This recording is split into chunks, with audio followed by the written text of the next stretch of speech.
اس کے علاوہ حضرت جبرائیل کی پرواز کا عالم یہ ہے، یعنی کہ ان کی سپیڈ اتنی زیادہ ہے کہ یہ پلک جھپکتے ہی سدرہ سے زمین پر آ جاتے ہیں اور پلک جھپکتے ہی اس زمین سے واپس سدرہ پر پہنچ جاتے ہیں۔ یہ حضرت جبرائیل علیہ السلام کی طاقت کا عالم ہے۔ اگر حضرت جبرائیل علیہ السلام چاہے تو اس پوری زمین کو اٹھا کر پلٹ سکتے ہیں۔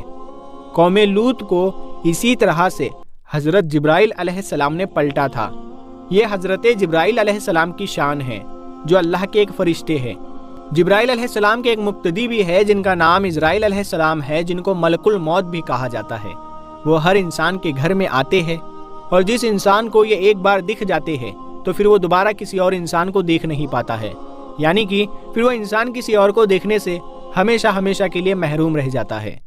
حضرت اسرائیل کی طاقت اتنی زیادہ ہے کہ اگر اسرائیل کسی پر اپنی انگلی رکھ دے تو اس انسان کی موت ہو جاتی ہے، یعنی کہ وہ مر جاتا ہے۔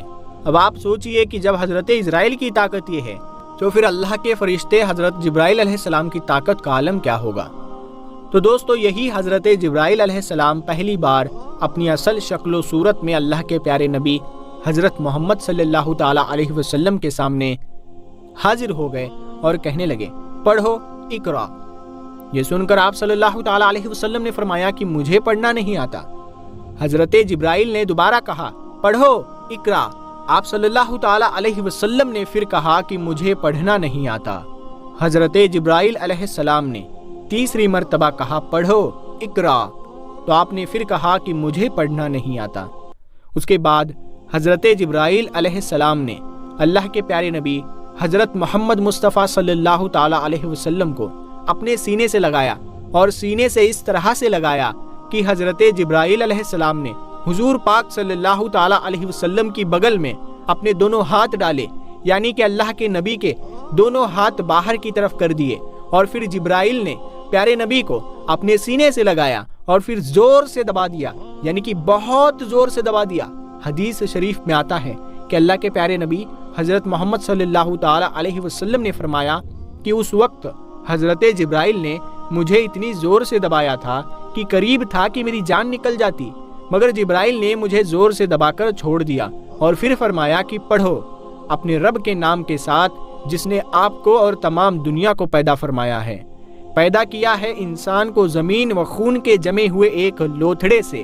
پڑھو، حال یہ ہے کہ تمہارا رب بڑا ہی رحم کرنے والا ہے۔ پھر اللہ کے پیارے نبی حضرت محمد صلی اللہ تعالی علیہ وسلم پڑھنے لگے، اور پھر آپ بہت گھبرائے ہوئے غار ہرا کی پہاڑی سے اتر گئے اور اپنے گھر آ گئے، یعنی کہ وہ واقعہ ہونے کے بعد میں اللہ کے پیارے نبی حضرت محمد صلی اللہ تعالی علیہ وسلم گھبرائے ہوئے اپنے گھر تشریف لائے۔ اس وقت آپ کا بدن کانپ رہا تھا، جس طرح سے انسان کا بدن سبھی سردی میں کانپتا ہے، یعنی کہ اس وقت آپ بہت ہی زیادہ خوف کی حالت میں آ گئے تھے۔ آپ صلی اللہ تعالی علیہ وسلم بہت ہی زیادہ گھبرائے ہوئے اپنے گھر آئے، اور آپ نے اپنی بیوی حضرت خدیجہ رضی اللہ تعالی عنہا سے فرمائے، چادر لاؤ اور مجھ کو چادر اڑا دو۔ حضرت خدیجہ چادر لے کر آئی اور پھر آپ وہ چادر اوڑھ کر سو گئے۔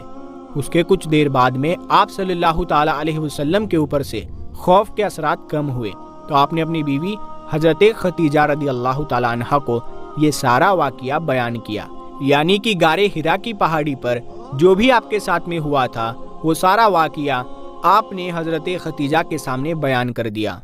تو یہ واقعہ سن کر حضرت خدیجہ نے فرمایا کہ آپ کے اوپر یہ کوئی شیطانی کام نہیں ہو سکتا ہے، کیونکہ آپ نے تو ہمیشہ غریبوں کی مدد کی ہے، آپ نے تو ہمیشہ بیواؤں کو سہارا دیا ہے، آپ تو ہمیشہ یتیموں کے سہارے بنے ہو، آپ نے ہمیشہ بے سہارا لوگوں کی مدد کی ہے، اسی لیے آپ کے ساتھ میں اللہ تعالیٰ کچھ کبھی غلط نہیں ہونے دے سکتا۔ آپ کو اللہ کبھی اس طرح سے ضائع اور برباد نہیں کرے گا۔ دوستو، اس کے بعد میں حضرت خدیجہ اللہ کے پیارے نبی حضرت محمد صلی اللہ تعالی علیہ وسلم کو ساتھ میں لے کر اپنے چچا زاد بھائی حضرت براق ابن نوفل کے پاس پہنچی، جو کہ اس وقت یہودیوں کے ایک بہت بڑے عالم ہوا کرتے تھے۔ یہ اصل میں پہلے مشرک تھے، یعنی کہ بت پرست تھے، لیکن یہ بہت ہی زیادہ تعلیم یافتہ تھے، اسی لیے بعد میں انہوں نے عیسائی دھرم کو قبول کر لیا تھا۔ پھر انہوں نے تورات اور انجیل کو حفظ بھی کر لیا تھا، یعنی کہ یہ اس وقت تورات کے بہت بڑے عالم تھے۔ اسی لیے حضرت خدیجہ اللہ کے پیارے نبی حضرت محمد صلی اللہ تعالیٰ علیہ وسلم کو ساتھ میں لے کر اپنے انہی چچا زاد بھائی کے پاس پہنچی اور جا کر سارا واقعہ بیان کر دیا۔ حضرت براق ابن نوفل کے اس وقت اپنے بڑھاپے کی وجہ سے بینائی چلی گئی تھی، یعنی کہ اس وقت وہ دیکھ نہیں پا رہے تھے۔ جب انہوں نے اللہ کے نبی حضرت محمد صلی اللہ تعالیٰ علیہ وسلم کی حالت سنی تو پوچھنے لگے کہ آپ کو کیا ہوا؟ تو آپ صلی اللہ تعالیٰ علیہ وسلم نے فرمایا کہ میں غار حرا کی پہاڑی پر اللہ کی عبادت میں مشغول تھا، اتنے میں میرے پاس میں اس طرح سے ایک بہت بڑا شخص اچانک میرے سامنے آ گیا اور پھر وہ کہنے لگا کہ پڑھو۔ جب میں نے نہیں پڑھا تو اس نے پھر اپنے سینے سے لگا کر مجھ کو بہت زور سے دبایا، پھر میں نے پڑھنا شروع کر دیا۔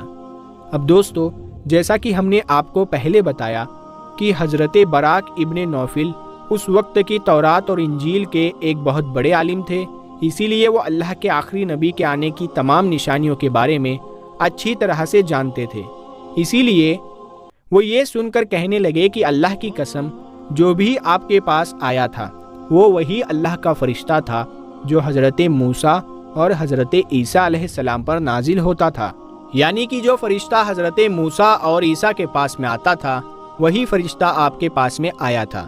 اور ان قریب ہے کہ اب آپ کی قوم آپ کو آپ کے علاقے سے، آپ کو اپنے شہر سے باہر نکال دے گی، کیونکہ آج تک جس نے بھی حق کا علم بلند کیا ہے، جتنے بھی آج تک نبی اس دنیا میں آئے ہیں، ان سب کو اسی طرح سے سزا دی گئی ہے، کیونکہ حضرت براق ابن نوفل تورات اور انجیل کے بہت بڑے عالم تھے، اسی لیے وہ اللہ کے آخری نبی کے آنے کی تمام نشانیوں سے اچھی طرح سے واقف تھے، اسی لیے انہوں نے یہ ساری باتیں آپ کو بتا دی۔ اور انہوں نے اس سے پہلے حضرت ختیجہ سے بھی یہ سن چکے تھے کہ وہ پیغمبر حضرت محمد صلی اللہ تعالیٰ علیہ وسلم سے نکاح بھی اسی لیے کیا کہ آپ سچے ہیں، آپ امانت دار ہیں۔ یہ ساری باتیں بتا کر پھر حضرت براق ابن نوفل فرمانے لگے، اگر میں اس وقت تک زندہ رہا تو میں تمہاری ضرور مدد کروں گا۔ اس کے بعد میں یہ سن کر وہیں پر حضرت ختیجہ نے آپ کا پہلا کلمہ پڑھ لیا، یعنی کہ حضرت ختیجہ پہلی عورت تھی جو آپ پر ایمان لے آئی، اور دوسرے یہ حضرت براق ابن نوفل تھے جس نے آپ صلی اللہ تعالیٰ علیہ وسلم کی تصدیق کی، یعنی کہ آپ کے بارے میں بتایا، یعنی کہ دوسرا کلمہ انہوں نے پڑھا۔ آگے کا واقعہ انشاءاللہ بہت ہی جلد اپلوڈ ہوگا، تو اس ویڈیو کو بنانے میں بہت محنت لگی ہے، تو آپ لوگ اس محنت کے لیے ایک لائک ضرور کریں اور اسے اپنے دوستوں میں 12 ربیع الاول سے پہلے شیئر ضرور کریں۔ اگر آپ نے یہاں تک ویڈیو دیکھا ہے تو آپ لوگوں کا بہت بہت شکریہ۔ ہم ملتے ہیں آپ کو ایک نئی ویڈیو کے ساتھ، تب تک کے لیے السلام علیکم۔